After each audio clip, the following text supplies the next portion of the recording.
Salut Thibaut. Salut Thibaut. Aujourd'hui on se retrouve pour une vidéo spéciale. On est au parc Universal. Vous avez le petit truc là. Là, juste là. Puis on va aller voir Poudlard Chérie. Poufsouffle. C'est règle. C'est parti. Comme vous le savez, je suis une énorme fan, donc impossible de commencer ailleurs que par The Wizarding World of Harry Potter. On passe sous l'arche et direct on se retrouve en face du village de Préolard. Toit enneigé, vitrine animée, boutique pleine de baguettes magiques et de choco-grenouilles. C'est comme marcher dans les films, c'est vraiment trop bien.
On commence par l'attraction la plus connue, donc Harry Potter and the Forbidden Journey. Mais déjà, rien que la file d'attente vaut le détour. On traverse les couloirs du château de Poudlard, on passe devant les salles communes de Gryffondor, la classe de défense contre les forces du mal, et même le bureau de Dumbledore. Les tableaux parlent, les bougies flottent, c'est juste fou. Après ça, il fallait absolument que je réalise un de mes rêves de fan, manger aux 3 balais. À l'intérieur, c'est exactement comme dans les films. Poutres en bois, chandelier, table en grosses planches, et au menu, des plats inspirés de l'univers d'Harry Potter. Et évidemment, la fameuse bière au beurre, sucrée, mousseuse, on se croirait vraiment à Préolard. Les copains, on mange aux 3 balais, c'est trop bien. Coucou. Donc Tanguy, il a pris un fish and chips avec un petit kawa, une crème glacée à la bière au beurre, une bière au beurre avec le mug, hop là, avec le mug du sanglier. Je crois que c'est de la soupe de patates. Et regardez-moi, Lulu, elle va bouffer comme une gourette. Bon, on teste un truc, on a pris des churros, un Gryffondor, un Ravenclaw devant le petit Poudlard. Mais il y avait encore tout un parc à découvrir et l'une des choses que j'adore à Universal, c'est qu'on croise des personnages de partout. En se promenant, on est tombé sur Shrek, Fiona et le chapeauté, toujours aussi charmeur, en haut d'un beau balcon. Woody Woodpecker et sa copine. Désolée madame, je connais toujours pas ton nom, mais on a notre photo avec elle. Et même Félix le chat. Chaque personnage joue le jeu à fond et c'est impossible de pas sourire.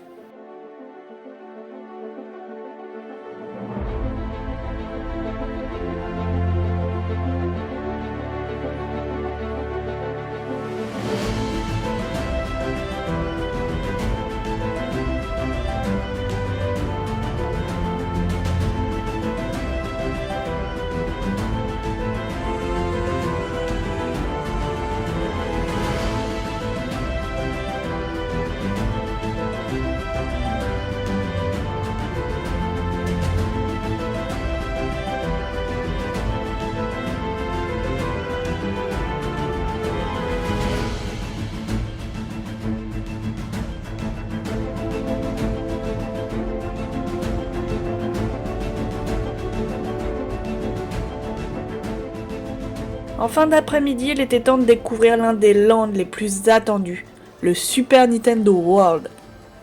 On passe à travers un énorme tuyau vert et là, waouh, des blocs, des Goombas qui bougent, des Koopas, de la musique 8-bit partout, on a l'impression d'être dans la Nintendo Switch. Le seul petit hic, il était déjà tard et chaque attraction avait déjà entre 2 et 3 heures. Ouais, 2 et 3 heures d'attente. Du coup, pas de manège cette fois, mais on a quand même pu profiter des décors incroyables. Et puis, comme si ça suffisait pas, on a croisé Mario, Luigi, Peach et même Donkey Kong. Les costumes sont tellement bien faits que t'as vraiment l'impression qu'ils viennent de sortir du jeu.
Et voilà, après une journée pleine de magie, de nostalgie, de rencontres improbables, il était temps de dire au revoir à Universal Studios. Et on a repris le train direction Hiroshima, avec la tête remplie de souvenirs et peut-être un peu de musique d'Harry Potter coincée dans la tête pour le reste du trajet.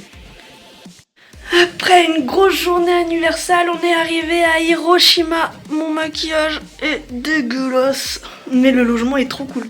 Donc quand t'arrives, t'as un truc là pour mettre les chaussures et mettre les chaussons après. Après regarde ça, ça fait vraiment japonais. Donc là t'as la pièce de vie. Donc là c'est là où on met les chaussures, t'as tout notre barda. La cuisine à l'ancienne. T'as la salle de bain où t'as direct les chiottes dans la douche. Ça, c'est rigolo. Et le must du must, salut Tanguy. Tu as les futons avec la séparation en bois et tout. C'est trop beau. C'est trop joli.